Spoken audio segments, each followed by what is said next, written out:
21 years ago in a small African country. Mr. Minister of National Defense delegation, welcome to Wineland. Parents, officers, and cadets, welcome as well. Please. Is there anybody out there? It's the heart of darkness, and the breath of death falls upon the land, and the sun cries out, and horror for what has to take place. Its tears wet the barren soil, the place where the innocent make their graves. He could see through the distance, through the clouds, the systematic euthanization of the new and the old. Outnumbered and abandoned by the world, he went about the call of duty to quell the massacre. A massacre which will claim the lives of 1 million people. He is a first responder and a Canadian hero, Lieutenant General Roméo Dallaire. It was the year 1994, just a few years shy of when any of the cadets were born. It was a year of bloodshed and terror. In the small former colony of Belgium, Rwanda, a quarrel broke out between the two major ethnicities, the Hutu and the Tutsi. From the seeds of this quarrel sprouted what would remain in infamy as genocide. But even the word genocide itself is euphemism for the true nature of what happened there. Men, women, and children such as yourselves, hacked to death by the picks and machetes, left in the jungles to rot in the unforgiving African sun. And there is no one to halt this tragedy. No one except Lieutenant General Roméo Dallaire of the United Nations Assistant Mission to Rwanda. With the climax events in Yugoslavia and a stark reminder of the last African war in Somalia, the United Nations were blinded by the tears of the sun.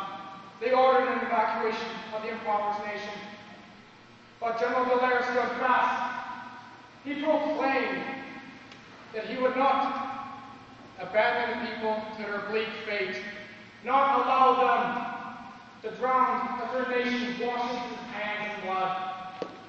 He and his troops were playthings of the oppressive regime, outnumbered and undersupplied, and tied back by the United Nations with ridiculous rules of engagement. All they could do was watch, and watch is what they did. They watched as the president's aircraft was shot down outside Kigali. They watched as the family was butchered by the militia. They watched the slaying of 10 Belgian peacekeepers. But most disturbing of all, they watched 100 days they watched as the nation marched down a path of no return. It was at the mercy of this interim government that UNIMIR was allowed to save 30,000 people. They filled stadiums, hospitals, and even their own compounds. And they even sent convoys outside the nation to deliver peace. This had satisfied the world, but it did not satisfy Dallaire. And do you know why? Do you know why? He and his troops could see the annihilation of those he could not save.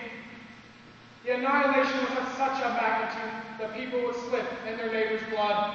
The trucks would be filled to the brim in an array of rotting flesh, and the streets would be littered with sliced corpses of what were once families.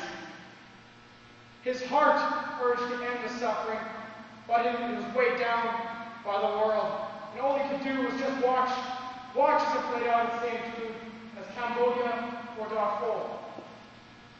His plea to the world on a response to this mindless violence fell on deaf ears.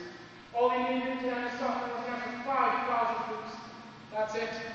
Only then could he have halted the nation from engulfing itself in chaos, halted the spewing of blood which would swallow the nation terror. It's not only his days of toil which he sacrificed for Rwanda. There was also his mind. It was plagued by the failure of the world to aid their fellow brother. The nation's tragedy had almost become his own. It was the promise surviving was that the ghosts of the fallen will rest on your shoulders and torment you for what you could not do. As life devalued day by day and the world had turned away, he stood strong, a hero of Canada and a savior of thousands. Lieutenant General Dallaire submitted body and soul in the effort to safeguard the prey of human aggression and human greed. Holding his ground against the torrent of screams He placed himself in harm's way to stand up for what was right and what was just. It was his selflessness that allows him to shine above all and make him a hero, not just for Rwanda or Canada, but for the world. He stands for the free world which we all enjoy.